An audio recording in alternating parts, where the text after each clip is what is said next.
रहस्य और रोमांच। वो मीरा थी।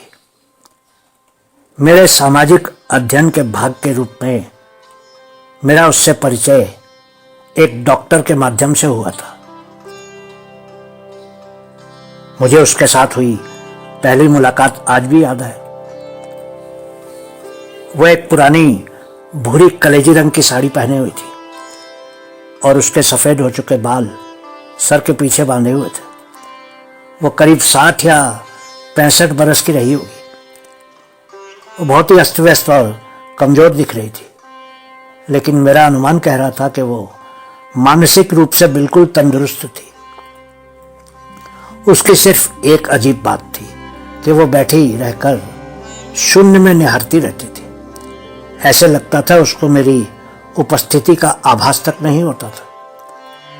उसके हाथों में झुर्रियां थी, नाखून कमजोर और काले पड़ चुके थे और उसकी नसें समय ने कड़ी बना दी दिखती थी। उसकी ठंडी उदास आंखें चमकीले स्टील के रंग की थी। डॉक्टर ने मुझे बताया था कि उसका मामला सबसे असामान्य था।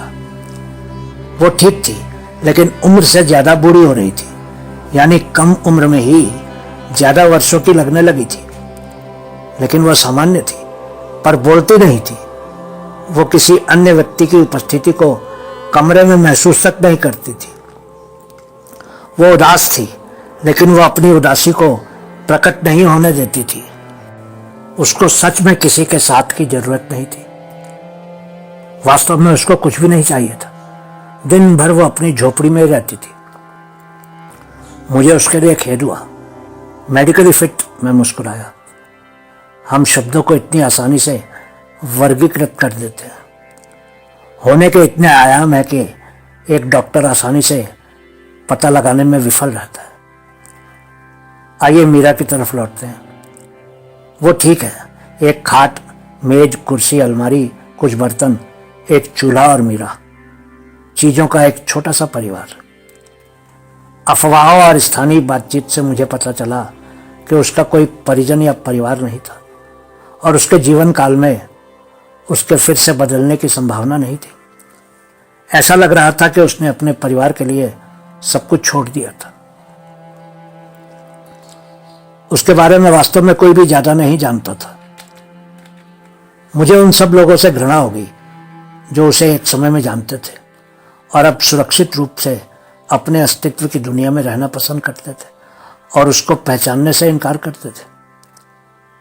मीरा के लिए, जैसा कि मैंने देखा, ये केवल उसके दिन रात वर्ष शेष जीवन मृत्यु तक बीतने की बात थी। कुछ बूढ़े लोग धर्म की ओर रुख करते हैं, लेकिन वह उनमें से एक नहीं थी। कुछ लोग सामाजिक संपर्कों पर अत्यधिक निर्भर होते हैं, लेकिन मीरा नहीं। वो लगभग भूल चुकी थी कि कैसे बोलना है। उसे अपने खोल से बाहर निकलना किसी चमत्कार से कम नहीं होगा। ये पता चला कि मीरा ने गैर सरकारी संगठनों द्वारा आयोजित किसी भी समूह गतिविधि में भाग लेने या प्रदान किए गए क्वार्टर में रहने से इनकार कर दिया था। इसके बावजूद एनजीओ के सदस्यों ने उसे मासिक प्रावधान भेजने की कोशिश की ताकि उसे भूखे मरने या भीख मांगने का सहारा न लेना पड़े। 1-2 बार कोशिश करने के बाद उन गैर सरकारी संस्थाओं ने भी प्रयास त्याग दिए। राशन का सामान और अन्य चीजें जो गैर सरकारी संगठन दे जाते थे उसकी झोपड़ी में बिखरी होती थी। सच में किसी को भी नहीं मालूम कि वो जीवित कैसी थी। जो गैर सरकारी संस्थाएं न जाने कितने लोगों के दरवाजे पर खाने पीने का सामान पहुंचाते थे, उसको जिद करके भी कुछ नहीं दे पाते थे। और यहां मैं था जो जीवन का अर्थ सख्ती से खोजता हुआ। मैंने देखा कि मीरा मेरा अगला लक्ष्य थी। मैंने निर्णय किया कि उसको चुप ही रहने दिया जाए। जो सामाजिक अच्छा मैं करना चाहता था, उसके परे मैं निजी स्तर पर एक फर्क लाना चाहता था। इसलिए मैंने मीरा को ही चुना। काश वो बेहतर जीवन जी सकती। अगर वो अपने बाकी के वर्ष खुशी खुशी बिता सकती तो मुझे बहुत संतोष होता। वो एक प्रश्न मुझे त्रस्त करता रहता था, वो जीवित कैसे रहती थी? वो राशन को छूती तक नहीं थी, किसी ने कभी उसको कुछ खाते हुए नहीं देखा था। वो कैसे जीवन जी रही थी? इतना ही नहीं, उसकी झोपड़ी एक पहाड़ी की तलहटी में एक घने जंगल में थी। किसी सामान्य इंसान के लिए भी उस जंगल जगह पर रहना बहुत ही खतरनाक था, लेकिन मीरा बिल्कुल अलग थी। उसके अंदर कुछ चमत्कारी था। कभी कभी ऐसे लोगों को जिंदा रहने के लिए खाना पानी की जरूरत नहीं होती है। और ऐसा लग रहा था कि मीरा किसी तरह श्रेष्ठ अस्तित्व की स्थिति में पहुंच गई थी, जहां सांसारिक जरूरतें और खतरे उससे परे थे। मुझे इसके बारे में और जानना था, मीरा के लिए नहीं तो मेरे लिए। निश्चित रूप से एक अलग इंसान के बारे में अधिक जानने का एक स्वार्थी मकसद था। मैं हर दूसरे दिन उसकी जर्जर झोपड़ी के पास जाने लगा। दरवाजा हमेशा खुला रहता था। मेरे लिए पहले उससे बात करना शुरू करना कठिन था। मैंने अपना परिचय एमए छात्र के रूप में दिया, जिसे एक एनजीओ के साथ कार्यकाल पूरा करने की आवश्यकता थी। जैसे आप एक बच्चे के अपने क्षेत्र में आने की कोशिश करते हैं, वैसे ही मैं उसके सामने अधिक बार दिखने लगा। मुझे यकीन नहीं है कि उसने वास्तव में मुझे देखा। उसने स्पष्ट रूप से मुझे नहीं देखा, कम से कम वैसा नहीं जैसा मैंने उसे चाहा था। मैंने बेतरतीब चीज़ों के बारे में बात की, मौसम, समाचार, बाहरी दुनिया, मेरे एनजीओ का काम, आदि आदि आदि।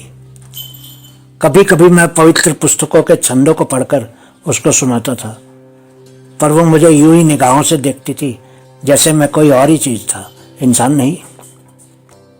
कभी कभी मैं दिखावा करता था कि जमीन पर बैठना कष्टप्रद था, और कभी कभी मैं कहता था कि मुझे बहुत प्यास लगी थी, पर वो अपनी जगह से हिलती ही नहीं थी।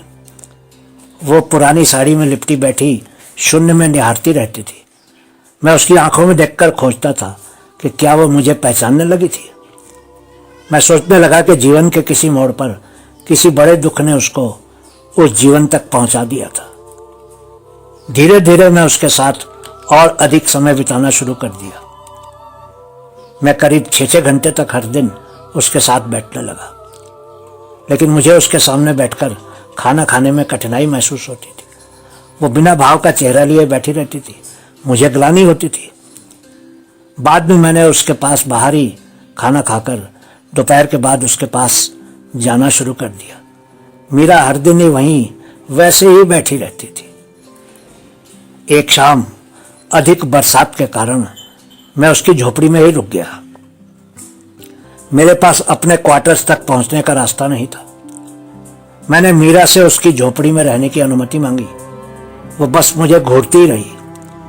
तब तक मुझे बहुत तेज भूख लग चुकी थी, लेकिन मैं उसकी झोपड़ी में खाना नहीं खोजना चाहता था।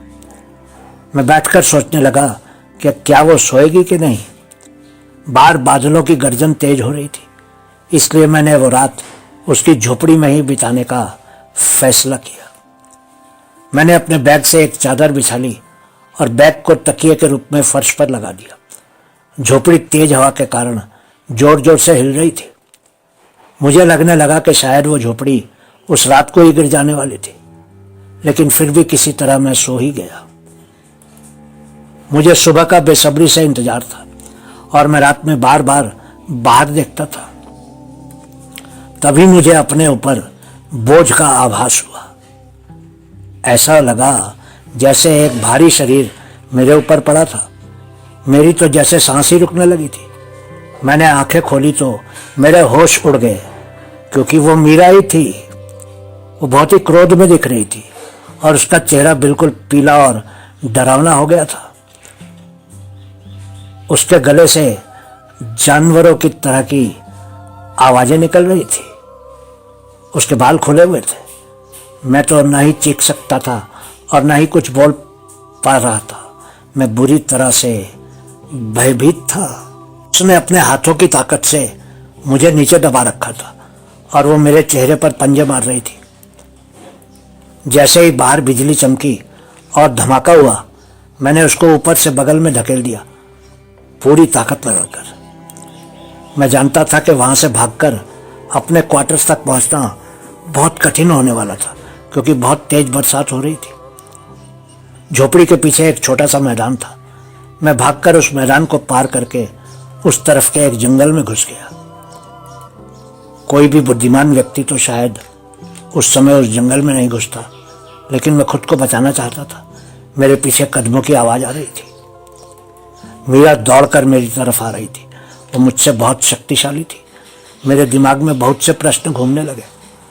उसने पंजे मार मार कर मेरी छाती और चेहरा बिगाड़ दिया था। मेरे गले और कंधों से खून टपकने लगा था। मैं जंगल में जितनी तेज हो सका दौड़ रहा था। तब तक बरसात रुक चुकी थी। मैं क्रोध में फुफकारती हुई मीरा को सुन रहा था, मेरे एकदम पीछे। दौड़ते दौड़ते ही सुबह के प्रकाश की पहली किरणें दिखनी शुरू हो गई।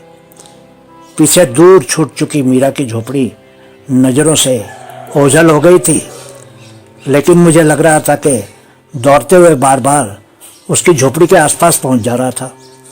मुझे यकीन ही नहीं हुआ कि मेरे साथ वो सब कुछ हो रहा था। वो क्या करने की कोशिश कर रही थी? वो क्यों मेरे पीछे दौड़ रही थी? अचानक ही मीरा गायब हो गई। मैंने रुककर सांस लेनी शुरू की, लेकिन तब तक प्रकाश हो चुका था। जैसे ही मैंने आंखें खोली, मुझे जमीन पर जगह जगह पर इंसानी हड्डियां और खोपड़ियां बिखरी हुई मिली, और कहीं कहीं पर आधे आधे खाए हुए मांस के टुकड़े दिखे।